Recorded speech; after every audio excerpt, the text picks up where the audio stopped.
So last night I posted about this idea of chaos and this perpetual addiction to chaos. And the title of the article is "Your Drug of Choice is Chaos, and you become allergic to peace." And if we don't know the exact definition of chaos, we hear chaos in a lot of different senses. But chaos is a complete disorder and in confusion. An example is snow caused chaos in the region. It's pretty fitting if you're in the Midwest that we use this example as we all brace for the chaos that is about to be. Hopefully it's not too chaotic. And some of the things that we dabble in from day to day, you know, a lot of us do have that disorder, and a lot of us do have those periods of confusion. And, you know, those situations, plural, confusion. And if we experience all of these, what I like to call symptoms of chaos, you're addicted. And you're addicted in a bad way. And for some of us, we spend our lives trying to get better, but we keep repeating the same mistakes over and over and over. You know, we want peace and we want that idea of happiness, but yet we keep choosing the same thing that goes against the grain of anything that we want to achieve, that is peace.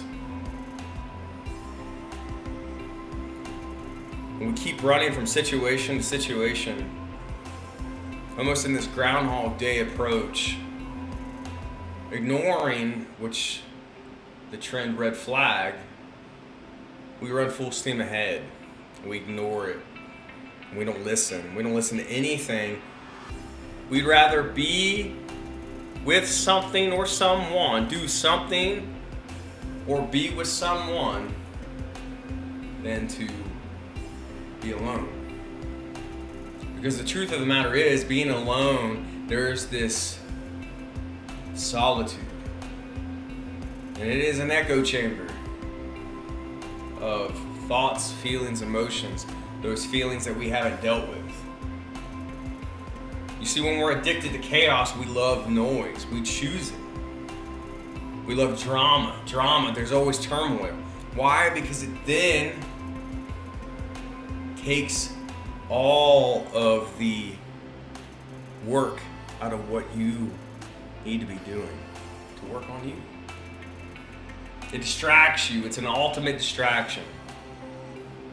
Because if I'm listening to everybody else's chaos, everybody else's turmoil, I don't have to worry about myself. I don't have to worry about some of the feelings that I have. I don't have to worry about the feelings of hurt, of guilt, of shame that I've been dealing with.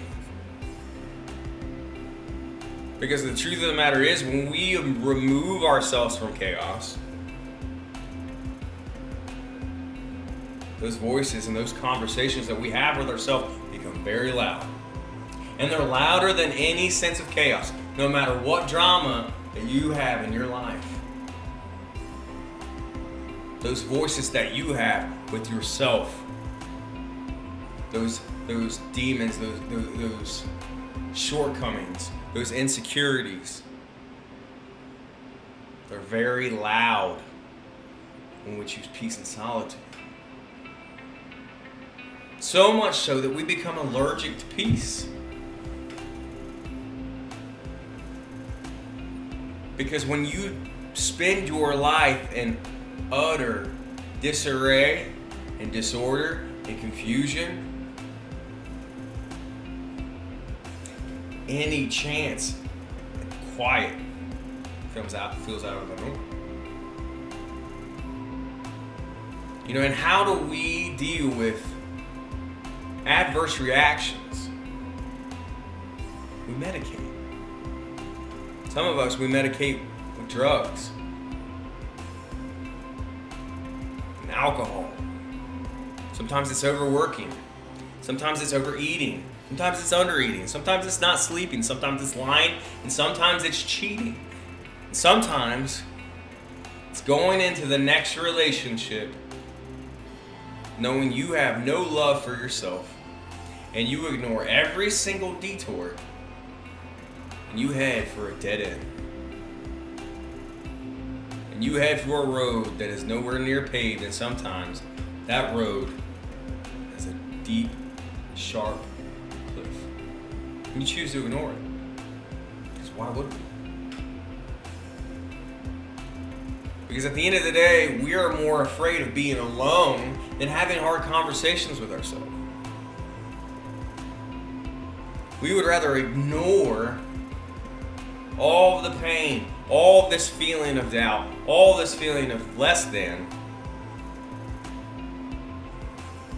and we try to find someone or something that can fix it.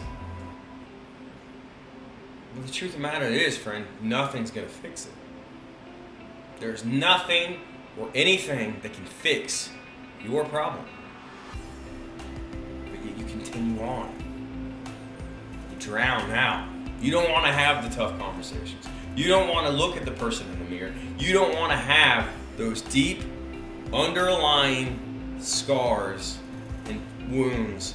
We don't want to take that. We don't want to break the scab. But the truth of the matter is, our pain is trying to tell us something. Our anxiety is trying to tell us something. Our spirit is trying to find peace. But you're ignoring it. And you're choosing to ignore it. Because it's better to continue to put blinders on, because out of sight, out of mind. You're addicted to chaos. And I've watched it. I've watched people so addicted to chaos, so addicted to talking about others, to putting other people down, to dealing with everything but their own problems. They go from toxic relationship to toxic relationship, hoping for something different, while ignoring everything that they are. And you fast forward and you look at how far you've come, and why could it not be different? Because you didn't choose to heal. Why can't it be different is the one thing that I used to say to myself. Why can it be different? Why am I in this place? And I would rather point fingers at people than to look what I was doing. Because the truth of the matter is, my relationships were failing. My relationships crumbled. I became somebody that I wasn't because I hated myself so much. So how could I love anybody or anything if I had no love for myself? And I chose me. I chose to heal. I chose solitude over chaos. I chose silence over noise. I chose conversations and just merely walking away. Because the truth of the matter is, now more than ever, we are a society that lives in utter chaos. It's everywhere. Look around you. Look what comes into your life. You accept it. Whether it's on your social media platforms, whether it's in the news, whether it's how you talk about people, whether it's how you dislike people, disliking people, having these ill wills or this negative energy only bleeds you. And it only allows you to ignore your problems even further. Friend, we are addicted to chaos. And the road to healing and overcoming that addiction is not easy. It's painful and it's lonely. But it takes having the guts to have the right conversations, to have the right ones that are so uncomfortable that we want nothing more than to be better for ourselves. We get so sick and tired of our fucking selves that we choose to be different. We choose to want more for our lives. than to continue this vicious cycle that we're in. If you were somebody who's dealing in chaos, you have no idea what peace there is waiting for you. You have no idea the cleansing nature of removing toxicity, removing problems, removing negativity. You have no idea what it's like to truly feel like this burden is lifted upon you, and it takes boundaries. And it takes accepting you and loving you first. Not selfishly, but as the plane that is this life of addiction to chaos is going down, you better put your mask on first before anybody else around you. Because everybody is depending on you. Think about the roles you have in your life. Are you a mother? Are you a father? Are you a friend? Are you a colleague? Are you a brother? Are you a sister? Without the best practices for you, without the best self-love for you, how can you then tell me that you're the best mom, the best dad, the best colleague, the best son, the best daughter? You're a liar if you say you are. So let's do better. Let's have the courage. Let's have the wherewithal. Let's have the boundaries set to deal with the hard conversations. Let's start fucking healing and not just talking about it. Let's start doing the work in the name of ourselves. Because there's nobody that is more deserving than you are.